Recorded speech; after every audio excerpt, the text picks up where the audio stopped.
नेपाळनंतर आता लेह लडाखमध्ये तरुणांच्या संतापाचा भडका उडालाय। लेहमधील भाजपच्या कार्यालयासह एक सरकारी कार्यालयही तरुणांनी पेटवलं।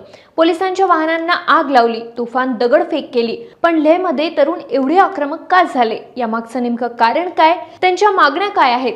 हेच सांगते, त्यासाठी हा व्हिडिओ शेवटपर्यंत बघा।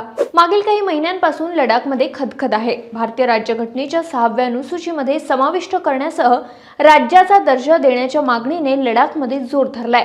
मागील 15 दिवसांपासून सोनम वांगचुक यांच्यासह 15 जण उपोषणाला बसले होते। पण बुधवारी अचानक शांततामय मार्गाने सुरू असलेल्या आंदोलनाला हिंसक वळण लागलं। शेकडो तरुणांच्या जमावाने तोडफोड, दगडफेक करण्यास सुरुवात केली। संतापलेल्या तरुणांनी भाजपचे कार्यालय पेटवण्यासही मागे पुढे पाहिलं नाही। जमावाला रोखण्यासाठी पोलिसांना फायरिंग करावी लागली। त्यामध्ये 4 आंदोलकांचा मृत्यू तर 40 जण जखमी झाले। यामध्ये सुरक्षा दलातील 40 कर्मचारीही जखमी झाले।